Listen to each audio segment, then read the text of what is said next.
ونصلي ونسلم على رسول الكريم اما بعد فاعوذ بالله من الشيطان الرجيم بسم الله الرحمن الرحيم ولقد ارسلنا رسلا من قبلك وجعلنا لهم ازواجا وذرية وقال النبي صلى الله عليه وسلم يا معشر الشباب من استطاع منكم الباءة فليتزوج ومن لم يستطع فليصم فإنه وجاء له أو كما قال عليه الصلاة والتسليمات صدق الله مولانا العظيم وصدق رسوله النبی الکریم۔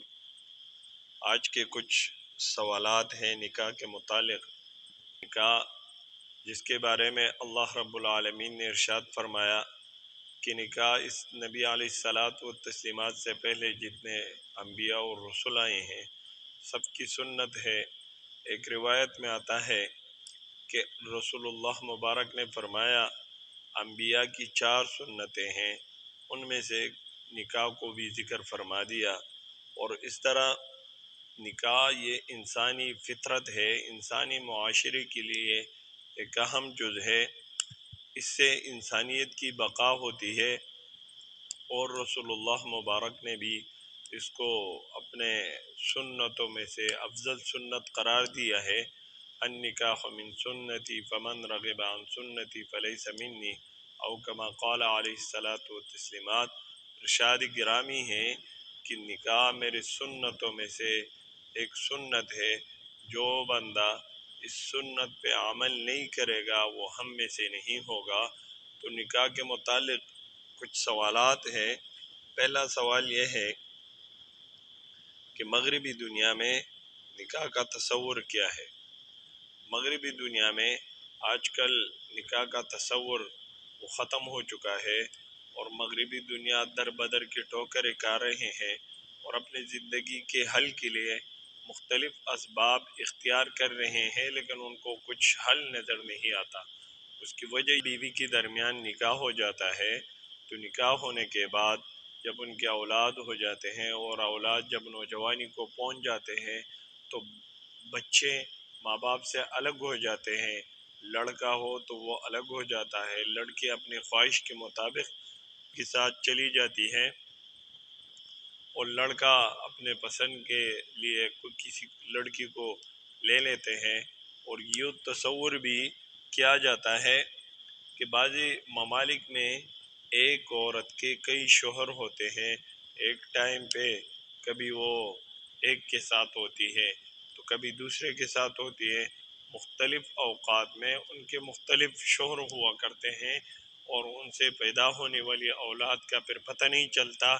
بلوغ کے بعد ان کے اولاد ان سے الگ ہو جاتے ہیں، اور یہی ماں باپ جب بوڑھے ہو جاتے ہیں تو ان کو اولڈ ہوم میں پھینک دیا جاتا ہے۔ یہ مغربی دنیا کی تہذیب ہے۔ اہل مغرب اس کے حل ڈھونڈ رہے ہیں، لیکن آج تک وہ اس کے حل نکالنے میں مکمل طور پر ناکام ہو چکا ہے۔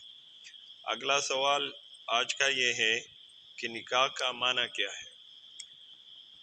نکاح کے باب میں بہت سارے علماء نے بہت سارے معنی ذکر کیے ہیں، اور مختلف اندازوں سے اس کو ذکر کیا گیا ہے۔ ایک دو مشہور اقوال ذکر کرتے ہیں۔ نکاح کا ایک معنی یہ بھی لکھا گیا ہے عزم ملا دینا۔ ملانے کا مطلب یہ ہے کہ دو انسان آپس میں مل جاتے ہیں، عورت اور مرد مل جاتے ہیں، اس کو نکاح سے تعبیر کیا جاتا ہے۔ اس طرح نکاح کا ایک معنی وطی کے ساتھ بھی کیا جاتا ہے، یعنی مباشرت کے معنی میں بھی نکاح استعمال ہوتا ہے۔ اور عرب میں جو عام ہمارے اصطلاحات ہوتے ہیں اس اصطلاح میں بھی علماء نے ان کے مختلف معنی ذکر کیے ہیں، مختلف انداز سے اس کو ذکر کیا گیا ہے۔ احناف کہتے ہیں کہ نکاح وہ عقد ہے جس میں 2 جوڑوں کو ملایا جاتا ہے اور مرد کا ملکی بضاع پر ملکیت آ جاتا ہے، یعنی مرد ملکی بضائی کا مالک بن جاتا ہے۔ یہ احناف کی نزدیک ایک مشہور تعریف کی گئی ہے نکاح کے۔ نکاح کے لیے ایک کوشچن آج کے سبق میں یہ بھی ہے کہ نکاح کے لیے شرائط کیا ہے؟ تو نکاح کے شرائط میں سے اہم شرائط یہ ہے کہ دو گواہ ہو، میاں بیوی کا نکاح جب ہو رہا ہو تو اس پر دو مسلمان گواہوں کا ہونا ضروری ہے۔ اب گواہوں کی کنڈیشن یہ ہو کہ دونوں گواہ عاقل بھی ہو، بالغ بھی ہو، اور ساتھ میں مسلمان بھی ہو۔ اور ان کی شرائط میں، نکاح کی شرائط میں ایک شرط یہ بھی ہے کہ ایجاب اور قبول ہو۔ ایجاب اور قبول کا مطلب یہ ہے کہ مرد بھی ہاں میں جواب دے، عورت بیوی بھی ہاں میں جواب دے۔ البتہ ان کے مختلف صورتیں بن سکتی ہیں۔ عام طور پر ہمارے مسلمانوں کے معاشرے میں یوں ہوتا ہے کہ لڑکی کی طرف سے وکیل بنا دیا جاتا ہے، اور وہ لڑکی کے مرضی سے وکیل بن جاتا ہے، اور لڑکی اپنی نکاح کی وکالت اور اختیار جو ہے وہ وکیل کو سونپ دیتی ہے، اور وکیل جا کر مجلس نکاح میں بیٹھ جاتا ہے، اور لڑکی کی طرف وکالت کرتے ہوئے وہ ایجاب اور قبول میں حصہ لیتے ہیں۔ اور کبھی کبھار ایسا بھی ہوتا ہے کہ لڑکی کی طرف سے بھی وکیل ہوتا ہے اور لڑکے کی طرف سے بھی وکیل ہوتے ہیں۔ البتہ اس کا طریقہ کار یہ ہے، سنت کا اس کا وکیل بننے کا طریقہ کار یہ ہے کہ ایک مرد جو وکیل بننا چاہتا ہے وہ، اور اس کے ساتھ دو بندے بطور گواہ لڑکی کے پاس جائیں اور لڑکی سے کہہ دے کہ میں آپ کے نکاح کے وکیل بننا چاہتا ہوں۔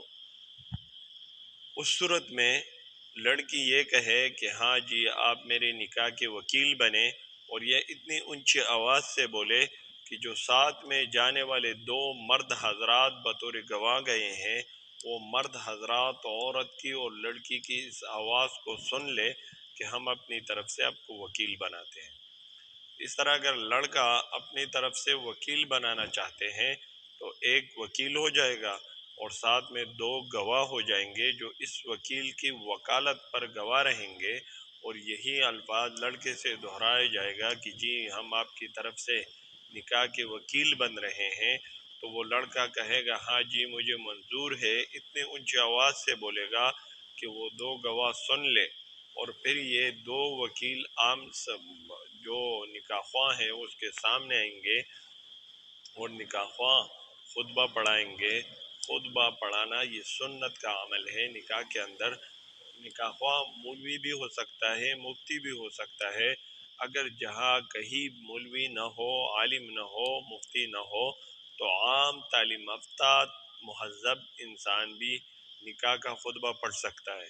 اب نکاح کے خطبے میں چند احادیث مبارکہ اور چند آیات مقدسہ، اور سب سے پہلے اللہ کی تعریف ہو، اس کے بعد کچھ قرآنی آیات ہو، اور اس کے بعد کچھ احادیث، ایسے احادیث جن کا تعلق نکاح کے ساتھ ہو وہ پڑھا جائے، اور اس کے بعد جو ہمارے ہاں مشہور ہے اپنی اپنی زبانوں میں نکاح کی ایجاب اور قبول کرتے ہیں، تو ان الفاظ میں اپنی زبان میں اپنی لینگویج میں قبول کروا دے، بچی سے بھی اور بچے سے بھی، یعنی لڑکے سے بھی اور لڑکی سے بھی۔ اس طرح آج کے سوالوں میں سے ایک سوال یہ بھی ہے کہ نکاح کب فرض ہے، کب واجب ہے اور کب حرام ہے۔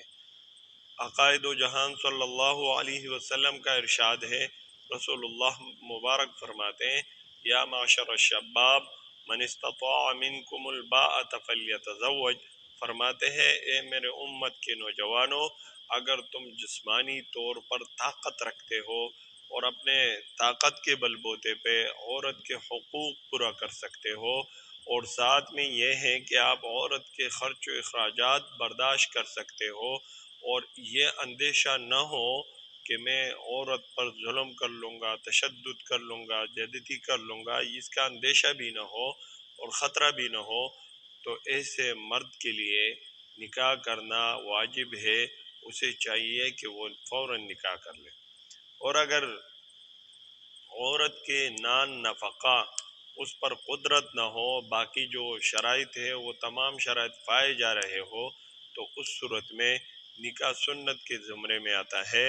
اور اگر اس کو یہ اندیشہ ہو کہ بھائی میں عورت پر ظلم کر لوں گا، تشدد کر لوں گا اور ان کے حقوق پورا نہیں کر پاؤں گا، تو اس صورت میں نکاح کرنا حرام ہے، نکاح ایسی صورت میں نہیں کرنا چاہیے۔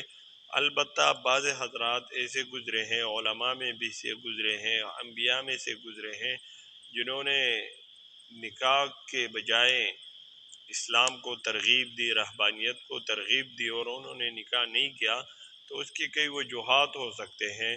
وہ جن حضرات نے نکاح نہیں کیا ہے ان سے پوچھ کر اس کا اندازہ لگایا جا سکتا ہے کہ کس بنیاد کو، کس علت کی وجہ سے، کس سبب اور پریشانی کی وجہ سے اس نے نکاح نہیں کیا۔